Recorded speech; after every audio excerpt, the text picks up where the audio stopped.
こんにちは、斉藤直樹です。今日はリスナーさんの質問にお答えしていきます。20代、クラゲさんの質問です。斉藤直樹先生、はじめまして。いつも楽しく動画拝見させていただいております。ちょっと前に、いつの間にか斉藤先生のチャンネル登録が外れていると思ったら、アカウントバンされてしまっていたんですね。斉藤先生の動画にはかなり元気をもらっていたので、何があってもずっと応援しております。はい、ありがとうございます。本題ですが、今イラストの発信について悩んでいることがあります。私は現在、X で二次創作イラストをアップしているのですが、作品ごとにアカウントを分けており、人気作品のアカウントだとありがたいことに数千人のフォロワーがついてくださっており、バズることもしばしばあったりと、楽しく創作活動をしているところです。そんな中最近、オリジナル作品、一次創作もしてみたいという気持ちが湧いてきました。ただ、今の私の作品は、元々の作品が人気だから見られていると思っており、突然オリジナル作品を載せたところで全く反応がもらえず、フォロワーさんもかなり減ってしまうのではないかと予想しております。そこでどのように発信するのがいいのか考えているんですが、この中の選択肢で斉藤先生ならどれを選ばれますか？ 1、フォロワー数が多いアカウントでオリジナル作品も投稿してみる。2、フォロワー数は少ないけど相互フォロワーも多く、仲のいい人がいるアカウントでオリジナル作品も投稿してみる。3、オリジナル作品投稿用のアカウントを作り直す。発信の仕方はとても大事だと思うので、プロの斉藤先生にお聞きしました。正解はないのかもしれませんし、しょうもない質問かもしれませんが、ここからどう発信していいのか、周りのアカウントを見ていても悩むばかりです。何を投稿しても見てもらえる画力が私にもあればいいのですが。ということで、クラゲさん、ご質問ありがとうございます。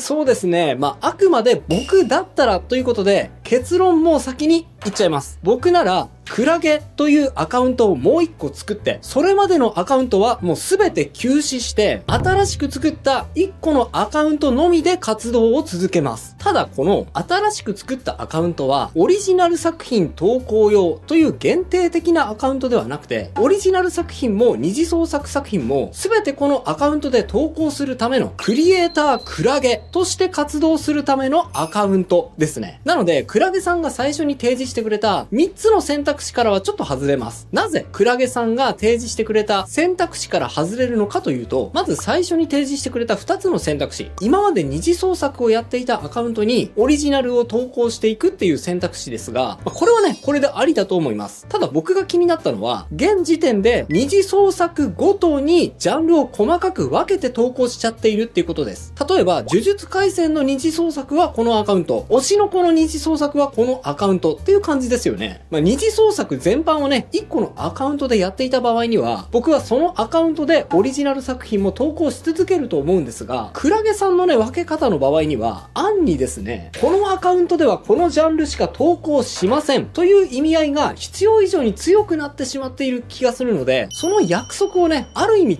えてしまうことが、自分的にはちょっと気持ち悪いなって思ってしまうからです。それとね、フォロワー数数千人ということで、おそらくね、クラゲさんはここまで相当頑張ってアカウントを育ててきたと思うので、そのアカウント捨てがたいと思うんですが、でもね、それぞれのアカウントで新たにクリエイタークラゲとして再出発しますと宣言すれば、少なくともゼロからのスタートではないと思います。数千フォロワーぐらいはね、すぐについてしまうのではないでしょうか。で、3つ目の提案であるオリジナル作品用のアカウントを作り直すですが、僕はね、オリジナル作品を見てもらうためには、どうしても二次創作の力を借りる必要があると思っている派なので、オリジナルと二次創作分けることはね、あえてしたくないです。なので、この選択肢から外れる第4の選択肢、新たにクリエイタークラゲ再出発用のアカウントを1個作って、それまでの活動を全部そこに集約するという道を僕だったら取ります。なぜ僕がそういう道を進むのか。この理由については、理由が3つあります。1、交流が目的か、クリエイターになるのが目的かを考える必要があるから。2、実際僕はそういう選択をしてきたから。3、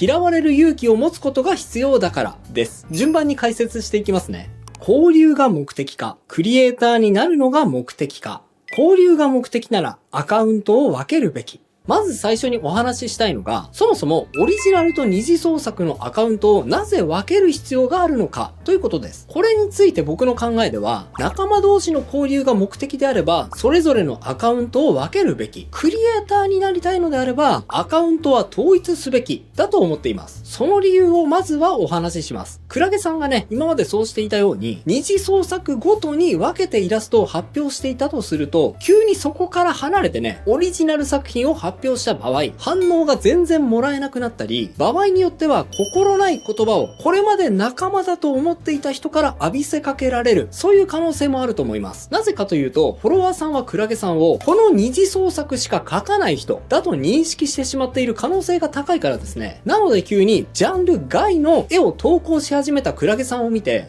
何急に裏切るのといったような反応をしてしまうわけです。そうなってしまうと、クラゲさんは急に疎外感を感じてしまって、今までね、すごく楽しいなって思っていた創作活動が全く楽しくないものに変化してしまうかもしれません。なので、クラゲさんが絵を交流目的として描いていた場合には、アカウントはね、分けた方が平和的に絵を交流として楽しむことができると思います。クリエイターになりたいなら、アカウントは分けないべき。ただ一方で、クラゲさんがもし交流重視ではなくて、今後クリエイターになって、あるいはプロとして絵や何か自分が得意な創作活動を続けていきたいと思っている場合には、むしろ二次創作だけにとどまるのはリスクです。その場合には僕はアカウントは二次創作も一次創作も全て統一した方がいいと思います。なぜなら、せっかく二次創作を書いてね、私はこれだけ魅力的なイラストを描くことができますとアピールして、その結果クジラさんはバズることもしばしばあったということなので、実力をね、ある程度証明できた段階です。そこからその興味を自分自身の作品に向けていける段階なのに、アカウントをね、分けてしまっては本末転倒だからですね。なので、アカウントはあえて分けずに、オリジナル作品と二次創作作品、どちらもね、どんどんと投稿していきましょう。はい。ただですね、ここまで聞いてこう思った人もいるかもしれません。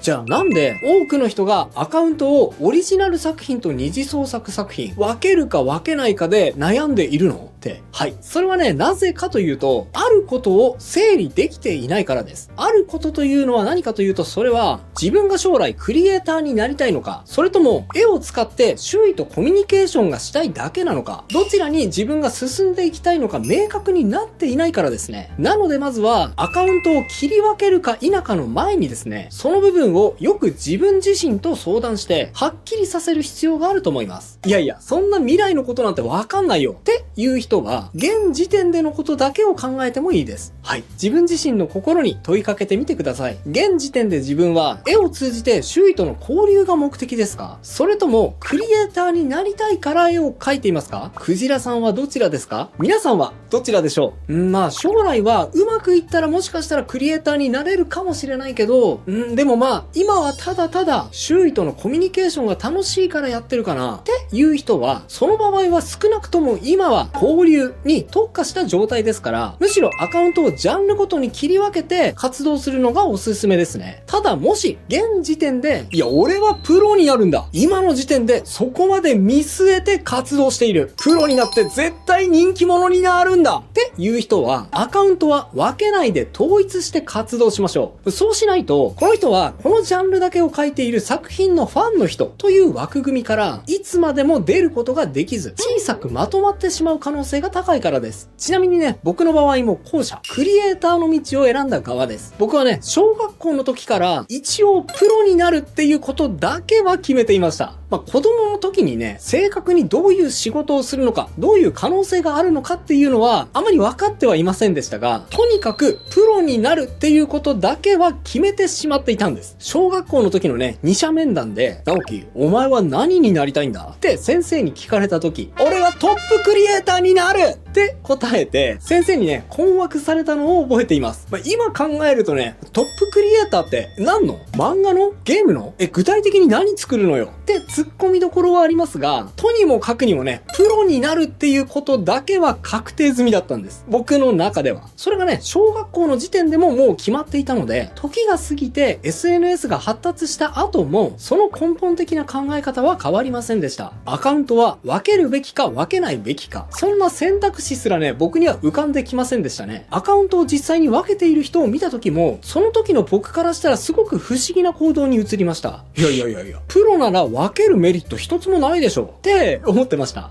今考えると、それはね、一面的なものの見方なので、今だとね、分ける人の考え方も理解できます。今言ったように、どちらの選択肢もありだと思うので、自分に嘘をつかずに正直に考えましょう。クリエイターになりたかったので、アカウントを分けなかった僕の選択。さてここからは、なぜ僕がアカウントを分けなかったのか、そして分けなかった結果、どんな良いことがあり、そして同時にどんな悪いことがあったのか、それについてもお伝えしていこうと思います。なぜ僕がアカウントを分けなかったかというと、そのジャンルの絵師になりたいわけではなく、クリエイターとして活動していきたかったからという理由につきます。当然ですが、特定のジャンルをいつまでも描き続けていれば、他人から見たらね、それしか描かない人というイメージがついてしまいます。僕はそうじゃなくて、このキャラクターを斉藤直樹に描かせれば、魅力的なキャラクターの絵にしてくれるんじゃないか。そんな風に、いろいろな絵が描けるクリエイターとして見られたいという気持ちがありました。それには、ジャンルにあまりとらわれずに、幅広い表現をしてみせる必要がありますよね。これはわかると思います。でもね、そうは言っても皆さん心配になりますよね。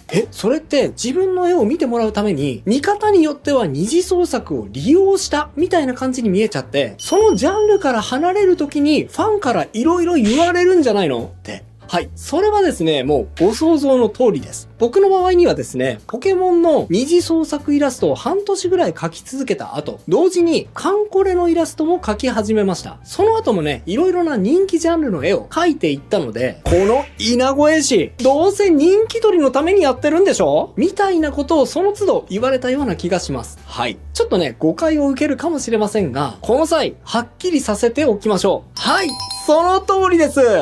そうですよ。僕はクリエイターとして人気を得たかったので、そのために二次創作イラストを利用しました。そんなの当たり前じゃないですか。売名行為みたいなことを言われて、もちろん人によっては傷つくかもしれませんが、僕の場合には半分その通りなので、そういう罵声は気にならなかったです。ただね、半分正解と言いましたが、もう半分はね、間違いです。たとえ完全な売名行為としてキャラクターを描いても、そこに好きという気持ちが全くなければ、もうね、それなりのものも描けません。そんな気持ちで描いてる絵ってね、もう見る人もバカじゃありませんから、すぐに見抜かれてしまうんですよ。僕はですね、心の底から描くキャラクターを、可愛い、かっこいい、好きって思って描いているので、そこにはね、嘘は少なくともありません。じゃないと、そのキャラクターの良さって全然引き出せませんし、そもそも絵を描く時間ってね、時として10時間以上かかってしまいますから、そもそも本当に好きじゃないと、絵を描くエネルギーすら湧いてこないんですよ。なので、キャラクターを好きという気持ちにね、嘘はないんですね。ただ、心のもう半分は、すごく冷静で分析的な視点も持っています。このキャラクターは今すごく人気で、今描いたらいいねがたくさんもらえるだろう。めちゃめちゃいいねゲットしてやるぞ。っていうことも、もう一方ではちゃんと計算して書いている。それがね、クリエイターです。だから、半分は純粋な愛だけど、もう半分は人気取りのために書いている。僕はね、少なくともそれを自覚しているので、売名行為って言われても、それはその通りだな。って受け入れる覚悟ができているんですよね。というか、僕だけじゃなく、今 SNS で人気になっている人って、ほぼ確実にこの計算をしている人です。たとえね、天然に見えていたとしてもです。このアカウントを育てたい。たくさんいいねをもらいたい。目立ちたい。と思っているのに、その計算をできない人は、むしろ SNS で活動するには向いていない人ですね。でね、僕はそうやっていろいろなジャンルを書くようにしてきたんですが、そういう活動を続けていると、最初こそね、稲子絵師とか言われても、だんだんそのことについては言われなくなっていくんですよ。そういう人として受け入れられていくんでしょうね。もしかしたら、僕が言われ慣れすぎてしまって、本当は言われているのに感知できないだけなのかもしれませんけどね。あとね、一応補足として付け加えておきますが、プロ志向の人でもアカウントを分けた方がいい場合も例外的にはあります。例えば、センシティブなイラスト、セクシーなイラストを一方では描いている場合には、年齢によってゾーニングをきちっと分けなければいけません。その場合にはね、ある意味義務としてアカウントをきちっと分けて、表現を届ける相手、届けるべきではない相手、きちっとね、分ける必要があると思います。そこはね、注意してくださいね。嫌われる勇気が持てるかどうか。ここまで聞いていて、勘のいい人だったら気づいたかもしれません。厳しいことですが、あえてはっきりと言ってしまいましょう。クリエイターとして活動したり、有名になるということ、人気になるということで、どうしても避けられないことがあります。それは、一部の人からは強烈に嫌われます。はい。もちろん嫌われますよ。だってそれだけ多くの人に表現を届けるわけですから、嫌いな人の目にもね、当然映ってしまいます。その結果、あいつマジでムカつくな。いなくなればいいのに。とかね、実際に言われます。当たり前じゃないですか。はい。これについてはですね、ある漫画家さんと編集者の会話がね、印象に残っています。ある漫画家さんが、やっとの思いで単行本1巻を出した時の話です。漫画家さんが、喜びを編集者に語りました。担当さん、見てください。今、Amazon レビュー見てたんですけど、ほら、全然けなされてなくて、すごい皆さん、好意的な意見を送ってくださっています。いやーもうこれ、大成功ですね。はい。気持ちはわかりますね。苦労して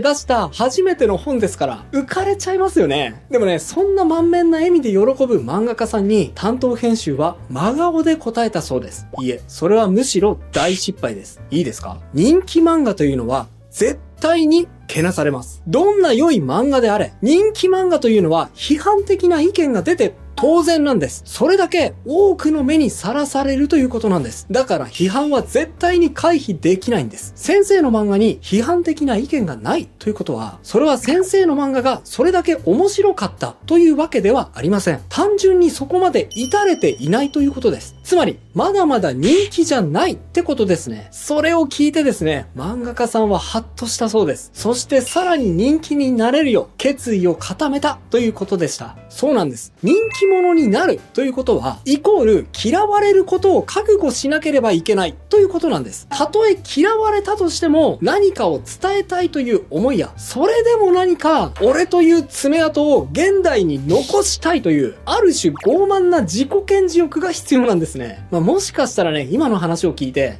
強い思い？私にはそんな立派な動機なんてない！結局目立ちたいだけかもって思うかもしれませんが、それはね、それでいいんです。例えばね、僕の場合も正直、最初はね、自己顕示欲 100% でした。目立ちたい！モテたい！チヤホヤされたい！それだけで絵を描き始めて、30半ばまでは、その動機だけで続けてきたような気がします。交渉で立派な目的なんてね、まるでありませんでした。でも活動を続けていたら、運よく、ある程度の成功は収めることができて、で、やっとその後になって、何か後世のためになるようなコンテンツを生み出したい、という気持ちが湧いてきて、そしてこの YouTube を始めたんです。今やっている活動はね、もしかしたら、そういった大義名分が少し含まれていますが、逆に言えばそれまでは、もうね、100% 自己顕示欲だけだったんです。自己顕示欲を満たすことと、誰かのために活動したいっていう気持ちって、例えて言うなら、心のコップを承認という水で満たしていくことに似ていると思います。最初はね、自己顕示欲のためだけに、自分の心のコップを水で満たしていくために、がむしゃらに突き進むんだけど、いずれね、自分の心のコップが承認という水でいっぱいになった時には、その水はコップから溢れ出します。その時になったらね、その溢れ出した水を周りの人にも分けてあげればいいんです。それまでは自分の心のコップを満たすことだけを考えても全然大丈夫だと僕は思います。一部の人には嫌われるかもしれないけど、自分はいろいろな人に自分の表現を見てもらいたい。その気持ちに素直に従ってくださいね。もしクジラさんがクリエイターを目指す場合には、自分を取り囲む小さなコミュニティだけで完結してしまうと、確かにね、波風立たなくて平和に過ごしていくことはできますが、クリエ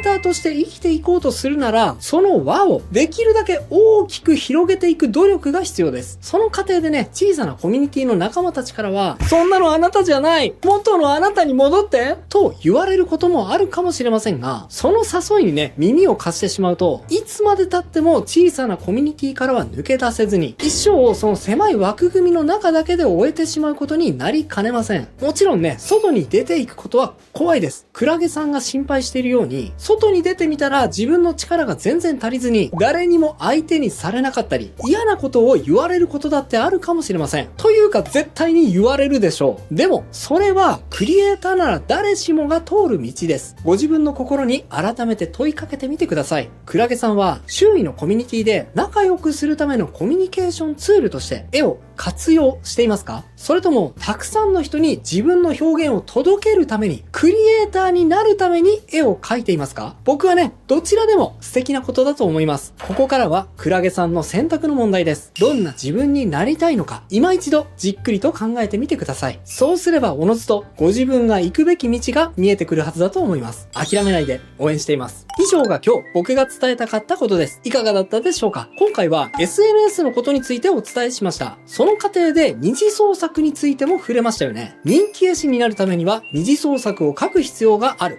とでもね、それを聞いてこう思った人もいると思うんです。俺二次創作はやってるけど、全然いいねつかないんだけど、って。はい。その場合にはね、もしかしたら二次創作で注意すべき点を抑えられていない可能性があります。人気になるためにはね、これを抑える必要があるんですね。二次創作をやっているのに思ったようにいいねがもらえない。そんな時にはこちらの動画、二次創作イラストを描くためのコツ7選をご覧ください。きっとお役に立てると思いますよ。それではまた次回の動画でお会いしましょう。バイバイ。